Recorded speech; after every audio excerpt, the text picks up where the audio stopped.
ஆண்டவராகிய இயேசு கிறிஸ்துவின் விலையேறப்பட்ட நாமத்தினாலே கர்த்தருடைய ஆவியானவர் எங்களுக்கு கொடுத்ததான ஏஜே பவர் மினிஸ்ட்ரியின் சார்பில் ஊழியத்தின் குடும்பங்களின் சார்பிலும் அன்பின் நல்வாழ்த்துக்களை தெரிவித்துக் கொள்கிறேன். எனக்கு அருமையானவர்களே, இந்த புதிய நாளிலே கர்த்தர் நம்மை ஒருவர் முகத்தை ஒருவர் காணும்படியாய் ஒன்றாய் கூடி ஜெபிக்கும்படியாய் கர்த்தருடைய ஆவியானவர் இந்த நல்ல தருணத்தை அடியனுக்கு தந்திருக்கிறார். கர்த்தரை மனதார நான் துதிக்கிறேன். எனக்கு அருமையானவர்களே, இது மனிதனால் உண்டானதல்ல, தேவன் கொடுத்த ஈவு என்பதை மாத்திரம் நான் அறிவேன். எனக்கு அருமையானவர்களை காண்கிற நீங்கள் பார்ப்பதோடு மாத்திரமல்ல, உங்கள் உறவுகள் நண்பர்களுக்கு தெரியப்படுத்துங்கள், காணும்படியாக செய்யுங்கள். கர்த்தருடைய வார்த்தை தேசமெங்கும் திருச்சபை எங்கும் தேவ ஜனங்களுக்கு கடந்து போகட்டும். கர்த்தருடைய ஆவியானவர் மகிமைப்படுவாராக. ஹல்லேலூயா. போகட்டும். இன்றைக்கு கர்த்தர் கொடுத்த வார்த்தையை நாம் தியானிக்க போகிறோம்.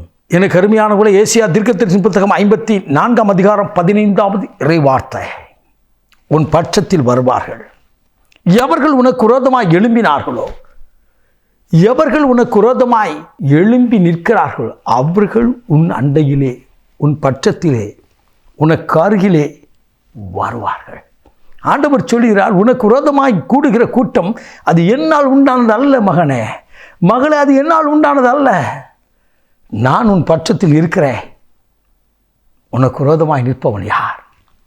வேதம் சொல்கிறது, உன் பட்சத்தில் வருவார்கள். எனக்கு விரோதமாக ஏதோ ஒரு காரியம் இருக்குது, ஏதோ ஒரு காரியத்தில் எழும்பி நிற்கிறாங்க, என்னால் கடந்து போக முடியவில்லை என்று கண்ணீர் பிடிக்கிறாயோ, கலங்காதீர். கர்த்தருடைய ஆவியானவர்களோடு கூட பேசுகிறார். கர்த்தருடைய ஆவியானவர் சொல்கிறார், அவர்களை உன் பட்சமாய் கொண்டு வரு. உன்னை அவர்கள் பக்கத்தில் அல்ல, அவர்களை நான் கொண்டு வருவேன். என்னென்று சொன்னால் தீர்க்கதரிசி அழகாய் சொல்கிறார், தேவனுடைய வார்த்தை வெளிப்படுகிறது, உனக்கு விரோதமாய் எழும்புகிற ஆயுதம் வாய்க்காதே போகும். உன்னை குற்றப்படுத்தின அவை நீயே குற்றப்படுத்துவாய். இது தேவ பிள்ளைகளின் ஆசீர்வாதம். ஹல்லேலூயா. உன் பட்சத்தில் வரும்படியாய் கர்த்தர் நடத்துவார், உன் அருகிலே வரும்படியாய் நடத்துவார்.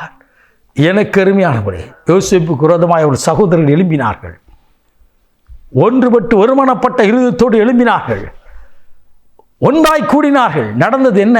அவர்கள் பட்சமாய் வந்தார்கள். அதுதான் கர்த்தருடைய வல்லமை. மொர்தெகாய்க்கு விரோதமாய் கூடின கூட்டம் உண்டு. தேவ பிள்ளையே, என்னை கேட்டுக்கொண்டிருக்கும் அன்பு சகோதரா, அன்பு சகோதரியே, அன்பான தாயே, தகப்பன, பிரியமான தம்பி தங்கே, கர்த்தர் உங்களோடு கூட பேசுகிறார். எனக்கு விரோதமாய் என் நண்பர்கள் எழும்பிவிட்டார்கள், என் உறவுகள் எழும்பிவிட்டார்கள், வேலை ஸ்தலத்தில் எழும்பிவிட்டார்கள். இனி நான் வேலை செய்ய முடியுமோ, இனி நான் என் பணியை தொடர முடியுமோ என்று சொல்லி அங்கலாய்க்கிற உன்னோடு கூட கர்த்தர் பேசுகிறார். கர்த்தருடைய ஆவியானவர் பேசுகிறார். எனக்கு அருமையான ஒரு நண்பன் உண்டு. சிவகாசி என்ற ஊரிலே, அவர்கள் கிராமத்திலே கர்த்தருடைய ராஜ்யத்தை கட்டி கொண்டிருக்கிறார்கள். அவர்கள் ஊழியத்தை செய்ய விடாதபடி பலர் ஒன்று கூடி பணத்தினாலும் பதவியினாலும் அதிகாரத்தினாலும் எழுப்பினார்கள். நடந்தது என்ன? கர்த்தருடைய பாதத்திலே இந்த தேவ மனிதன் விழுந்து கிடந்தார். ஒரு நாள் வந்தது, கிட்டத்தட்ட 8 மாதம் கழித்து எவர்களால் எழுப்பினார்களோ அவர்கள் எல்லாம் இவளை காணும்படியாக வந்தார்கள். எதற்காக?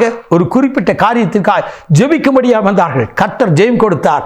அந்த சபையிலே அவர்கள் இணைக்கப்பட்டார்கள். இன்றைக்கும் கர்த்தருடைய தாசனோடு இணைந்து கர்த்தரை ஆராய்த்து கொண்டிருக்கிறார்.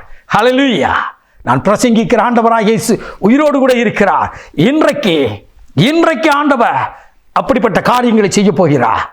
கலங்காதிருங்கள், கலங்காதிருங்கள். கர்த்தர் இன்றைக்கு வாக்கு பண்ணுகிறார், எவர்கள் உனக்கு விரோதமாய் எழும்பினார்களோ அவர்களை உன் பட்சத்தில் கொண்டு வருவேன்.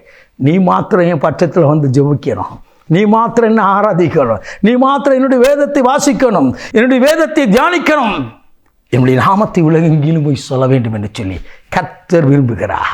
நாம் ஜெபிப்போமா? மகா பரிசுத்தமுள்ள தகப்பனே, இந்த அற்புதமான வேலைக்காய் ஸ்தோத்திரிக்கிறோம். இன்றைக்கும் எனக்கு விரோதமாய் எழும்பினவர்களின் பட்சமாய் வருவார்கள் என்று சொல்லி வாக்கு பண்ணினீரே.